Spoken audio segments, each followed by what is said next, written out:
While most MSPs are out there hunting endlessly for new clients, the smart ones know their richest opportunities lie in the fields they already own. My name's James Steele and this is Harvest, where MSPs and industry experts share proven ways to grow profitable revenue from your current customer base. No theory, no fluff, just field-tested strategies that work. Let's grow.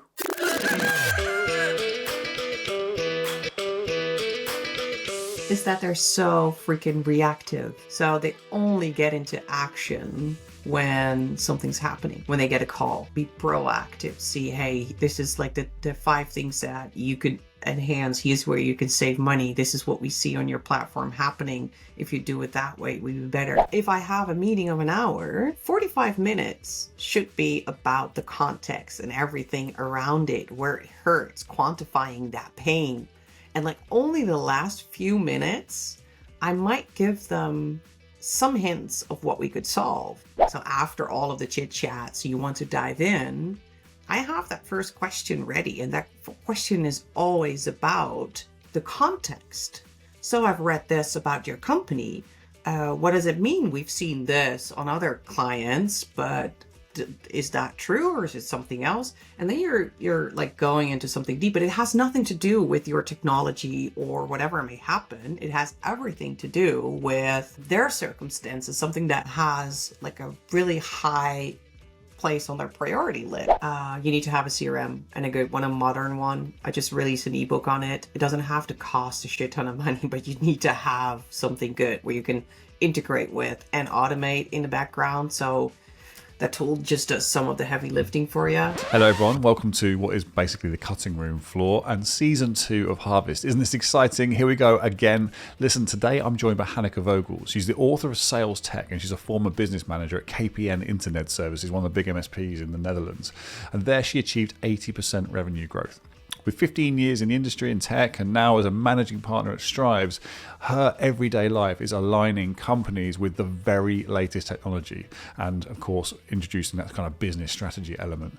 So she's got amazing experience bridging sales and tech, and she's here to give her unique insights into how you as an MSP can evolve beyond technical support. Hope you enjoy it. Grab a notepad. Let's go. Hi, everyone, and welcome to this episode. I've got a really interesting guest with me today.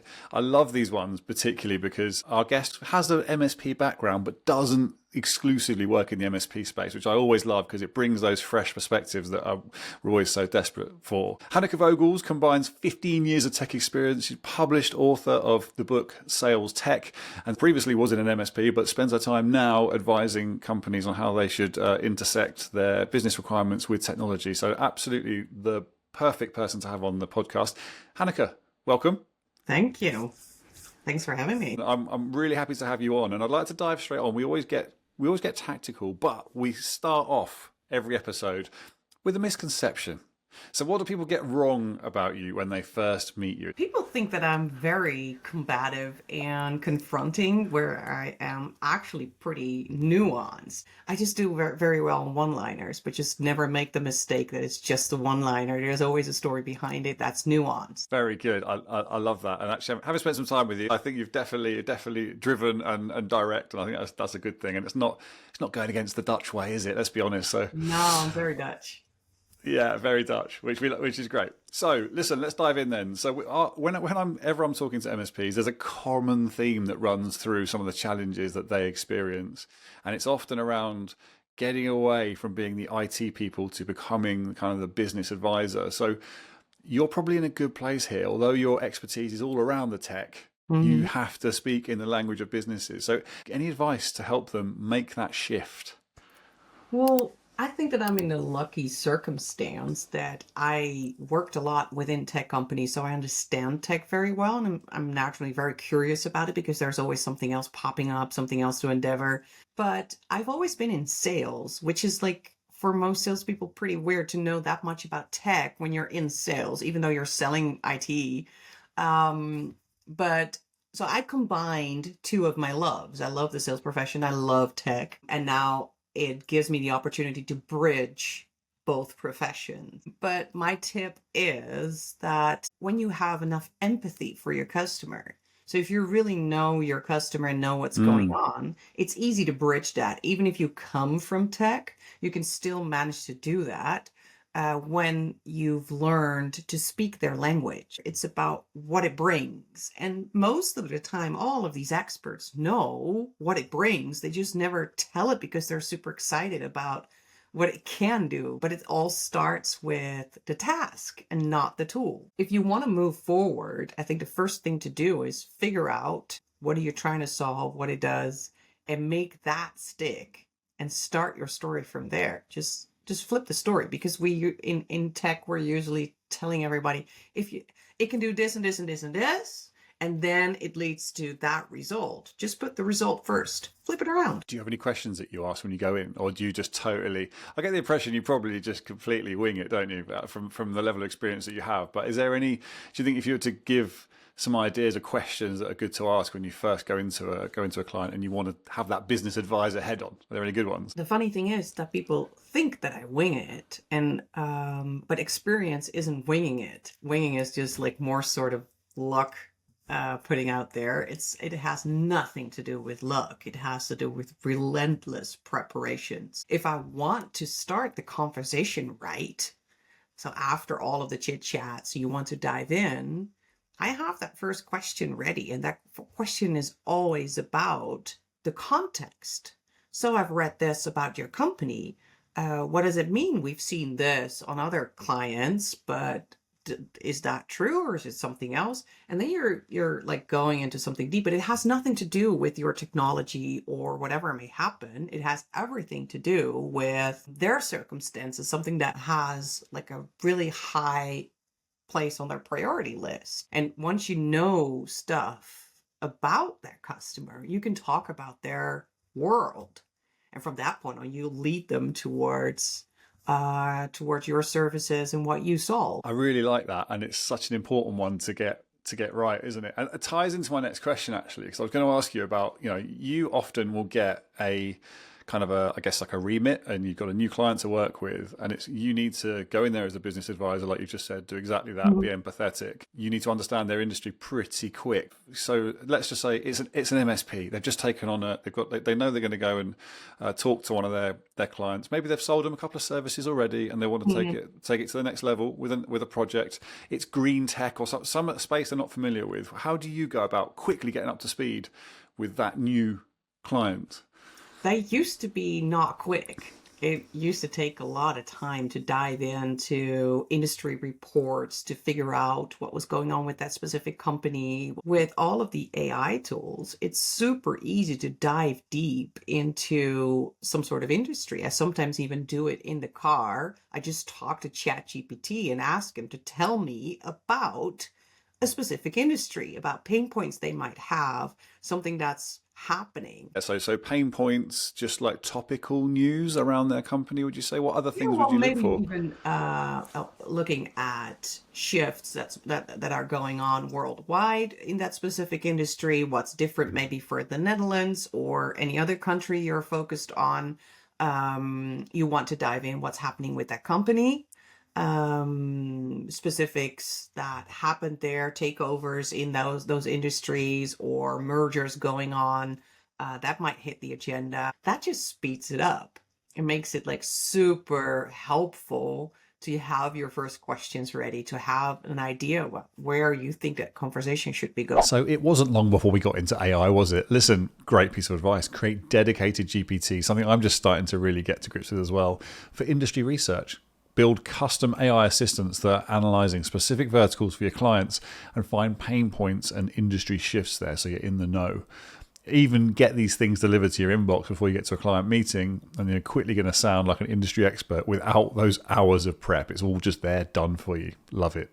Is that something that most organizations should have these days, like a separate GPT, so like a separate setup primed already with the right questions, do you think, to get some sort of standardization? Is that something that you look at That's in your like world? that's like the first step into this world and making like sales life easier to get closer to their customer. It's like having a basic set of GPTs, which is like child's play to make for yourself once you've figured out your process for it. You'd have that as a report in your mailbox, having it automated when an agent picks it up from your schedule or from your CRM and just sends you that the day before so you can prep. Yeah, that's ideal, isn't it? And so what? So we've got to the stage then. So we've gone in, we're fully prepped, and we're having this conversation. What's the way to craft that conversation so we can best marry up what we do with what they need? I always thought like I had to like pitch right as soon as I can, like tell everybody about how good it is at what we're selling.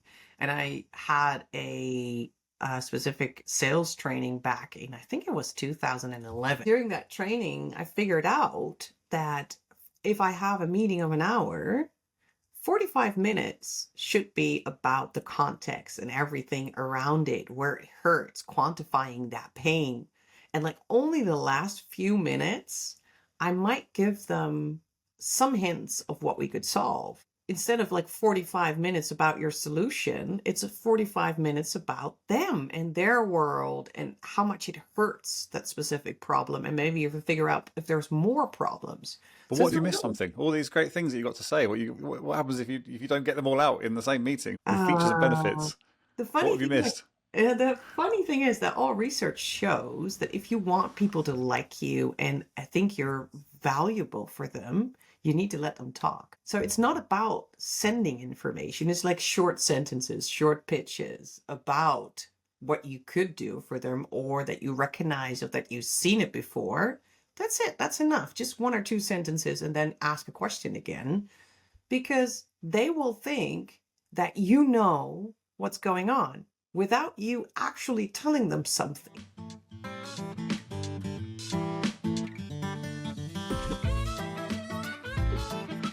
This episode is sponsored by Sales Builder, where I work. I really wanted to tell you about us because I see so many MSP sales teams buried in admin instead of talking to customers and building relationships. We help you automate your sales process with standardized product catalogs and professional proposals. Our service matrix, or the white space module, that's the bit that shows you visually where the opportunities are in your customer base, from service gaps to upcoming renewals. Everything links directly with your PSA and, of course, your distributors. If you'd like to free up your sales team's time and spot more revenue opportunities, simply connect with me on LinkedIn or head to salesbuilder.com. Let's get back to it. Bearing in mind that we're talking to an audience of medium-sized MSPs normally who have an inside sales and account management function, what tech is relevant that you see? So obviously you've written the book, Sales Tech. Yeah. Any key elements? You've got the child's play GPTs. What else? I think that in general, you need to have a CRM and a good one, a modern one. I just released an ebook on it. It doesn't have to cost a shit ton of money, but you need to have something good where you can integrate with and automate in the background. So that tool just does some of the heavy lifting for you. So I know that a lot of MSPs struggle with outreach just to get to the table, get in contact with people. And most of the work today can be done with tooling or by tooling. So it's more about being human and really understanding your audience than it is about using all of this tech. Because that's just tech is what you use to do heavy lifting, but you need to know what it needs to lift. Listen, I see what you're saying. It forces you to truly understand the client needs and articulate the solutions clearly. And that's going to create a stronger connection than just wheeling out your PowerPoint, even though it might feel nice and comfortable. Absolutely. And I'm interested as well in the sort of the function of the account manager and what tools there can help. I know obviously the human side is massively important, of course, but I know you design solutions as well around sort of tech that supports that human contact. Yeah. What would be your advice to an MSP that's sort of got that human side down? They know what they do, they know what they want to say, but is there a tech stack around the account management that would help? We said we've got to have a good CRM. Anything else in there that you would suggest? Well, I think that a good CRM is for most account managers, you already have like 70% of what you need. What do you need? Yeah, because in that CRM, you can create a couple of automation flows that can help you figure out when a contract is needs to be renewed, and you need to start that renewal like a year before. You can have automations for that when a deal will pop up when it's a year before, so you have it in sight. And when it comes to like actual account management, making sure that you are at the customer or have contact with the customer, you can like figure out a flow for every year based on how big your chances are for an upsell or a cross sell. And you can just tell that system to alert your account managers, hey, you need to contact this person about this. You need to contact that person about something cool that we're going to do. You're going to invite them for a social event. Like, to have all these markers so your account managers don't have to do it themselves and think about the process, so they can think about the contents of it, which makes it even better. The system will tell you what to do. And that's like already such a big step forward, because I see in account management, especially with MSPs, and I've been in it for years, we tend to forget some of our customers because we weren't able to get hold of that upsell or cross sell. It's really about staying connected with that customer. And you just need a tool to help you do that with some semi or fully automated outreaches. Whether you love it or loathe it, LinkedIn is such a goldmine and has so many uses because everyone is there. Now listen, what a great piece of advice. Set up LinkedIn automation to alert you when client contacts change roles. Super simple, but it's an early warning system that's going to identify renewal risks before they materialize. If you integrate that with your CRM, this creates a nice kind of protective net around your most valuable relationships that competitors without this insight won't have. So what I'm hearing you say is that essentially the more information you can have as an account manager, as long as it's relevant, the better, really. It's all about being armed with the most information and alerted at the right times. And that's where the automation should come in. Yeah, you can have RSS feeds, and I already had that back in the day, where I just had some feeds with Google for most of my important clients, have information be sent to my mailbox. You can have all of these tools give you that information and alert you when something is going on that you need to know. And that's where the focus should be. I really like that. Listen, you mentioned the proposal and quotation sort of process and what you do and don't like. Are there any best practices that you have around how you would not only sort of create proposals, the tech, also how they're best presented in your eyes? Well, this is like the contents of proposals is, I know a lot about it, but there's someone who knows way more than that, and I learned from her. Her name is Saskia Kerkhoff. You need to like at first put the about me section to the back of your proposal, because it's not about you. And then talk about your customer first, then tell them how, what it would bring if you'd solve that.